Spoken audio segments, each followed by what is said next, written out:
Oke, pada video kali ini kita akan membahas mengenai pause. Dan sebetulnya teknik dari pause itu sudah saya bahas di video sebelumnya mengenai present mind. Dan di sini saya akan lebih menerangkan ke apa yang membuat pause itu menjadi penting. Kenapa kita harus menggunakan pause dalam menangani anxiety. Jadi sederhananya gini, otak kita adalah alat paling canggih di muka bumi ini. Nggak ada satupun alat di muka bumi ini yang bisa ngalahin otak kita. Dan coba perhatikan, semua alat canggih di muka bumi itu punya tombol pause, punya tombol start, punya tombol off. Cuman kalau mau otak di offin mati dong kita. Nah paling nggak di pause. Pause itu yang saya maksud adalah berhenti sejenak. Jadi pause di sini yang dimaksud adalah berhenti berpikir sejenak. Kenapa? Sederhananya begini, kita punya motor, kita punya mobil, kita punya komputer, nyalain terus. Jangan dikasih istirahat. Apa yang terjadi? Rusak, panas, aus, akinya habis, bensinnya habis. Itu yang terjadi sama otak. Ketika otak terus-menerus bekerja, bensin di tubuh kita habis. Akinya swak. Kalau akinya swak jadi anxiety. Itu yang terjadi. Jadi panas, pikiran tuh panas gitu kan. Sama mesin kalau main dijalanin terus panas. Jadi gimana? Untuk perawatannya kan harus dipanasin dan dimatikan. Panasin dan pause sama. Otak juga begitu. Harus dibawa bekerja dan di pause, diistirahatin. Jangan mentang-mentang kita punya mesin paling hebat di seluruh dunia yang ada di kepala kita, terus kita ngomong saya akan buat mesin ini bekerja tanpa henti. Panas, sudah panas, stres, anxiety, depresi, habis itu bingung mau ngapain. Sama seperti itu. Jadi agar otak ini bisa bekerja dengan baik, kita harus rajin-rajin mempause. Pause-nya ya gunakan cara di present mind itu, yaitu dengan pernafasan.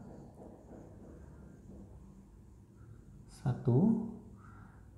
Yang kedua, fokus pada pendengaran.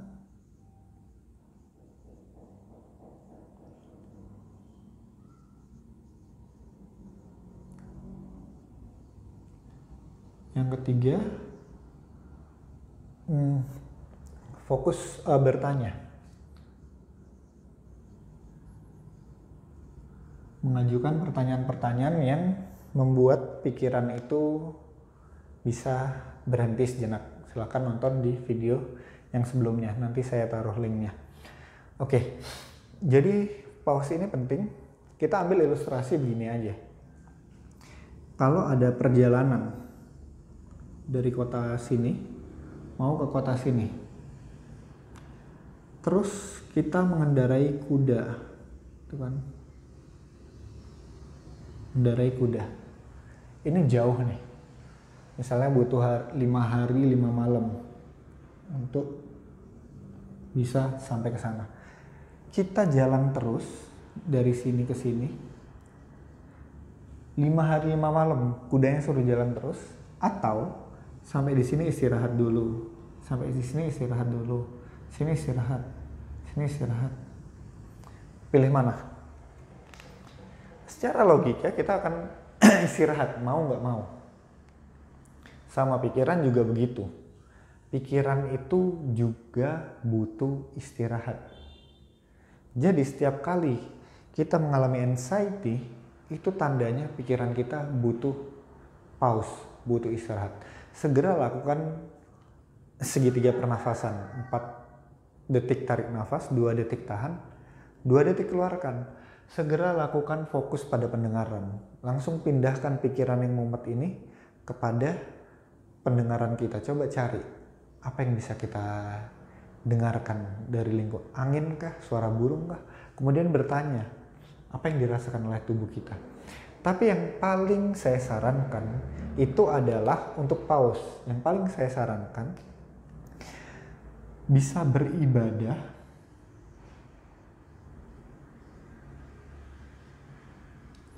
bisa mungkin yang lain berdiam diri seperti meditasi. Ini yang paling saya sarankan. Karena apa? Karena beribadah dan meditasi itu sebetulnya efeknya sama. Sama-sama kita mengkat diri kita dari hiruk pikuknya hal-hal eksternal. Jadi ini kita, ini dunia ngasih apa? Berbagai macam hal yang membuat kita merasa anxiety.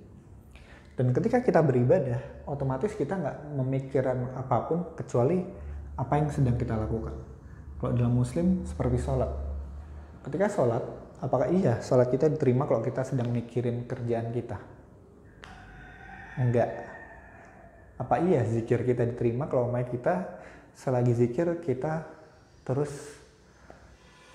mikirin bon yang belum bayar, bayaran karyawan, terus ketemu klien, apa iya zikirnya diterima? Enggak. Harus ada kekhusyuan di sana. Dan itu berarti kita membatasi diri kita dari hal-hal eksternal ini agar kita fokus ke satu hal, yaitu ibadah. Sama, meditasi juga sama seperti itu. Mengasingkan diri, melepas semua hal yang ada di luar, diam selama sekitar 10-15 menit, ada yang 30 menit, terserah. Tapi kita nge-cut dulu diri kita. Jadi kita nggak mikirin hal di luar dulu, tapi kita fokus kepada satu hal saja yang kita lakukan pada saat itu. Kalau meditasi ya berdiam diri, mengosongkan pikiran, sambil mungkin memikirkan hal-hal yang ingin dicapai, impian-impian. Kalau beribadah ya kita fokus kepada Tuhan, nggak mikirin hal yang lain. Dan ini efektif. Kita cut semua hal eksternal itu. Dan yang menarik adalah dari beribadah dan meditasi ini, setelah kita tenang, jadi gini, sungai. Untuk bisa melihat dasar sungai, ini anggap dasarnya, daikan dan lain-lain. Untuk kita bisa melihat dasar sungai, kita bisa melihat saat arusnya tenang atau kencang. Pada saat arusnya tenang, ketika tenang semua tanah-tanah itu ngendap di bawah dan kita bisa melihat dasar sungainya. Tapi kalau arusnya kenceng, otomatis keruh, belum ada buih-buihnya, kita nggak bisa melihat. Yang menarik ketika kita melakukan pause ini, biasanya akan muncul ide-ide kreatif.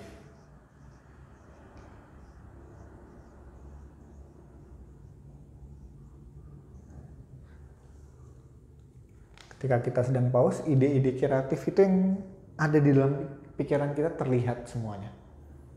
Kita jadi punya opsi-opsi. Berapa banyak nih kalau teman-teman yang muslim nih, berapa banyak lagi sholat tiba-tiba lupa apa yang dulu saya naruh ini, tiba-tiba lupa, ingat yang dia lupa, oh saya naruh di sini. Terus kadang lagi sholat belum salam ada muncul ide yang menunjukkan solusi pada suatu masalah. Pasti banyak, saya yakin. Dan itu yang biasanya membuat sholat jadi nggak khusyuk. Jadi setelahnya malah mikirin ide itu. Nah itu yang menarik. Jadi ketika pikiran kita tenang, kita jadi lebih mudah untuk menemukan solusi-solusi dari masalah kita. Kita menemukan ide-ide yang kita tahu kita ada, cuman kita nggak sadar bahwa itu ada di kepala kita. Nah itu yang menarik. Jadi semakin kita rajin, kita pause, semakin pikiran kita tenang, semakin cepat kita menemukan solusi-solusi dari masalah kita. Itu kenapa pause itu penting.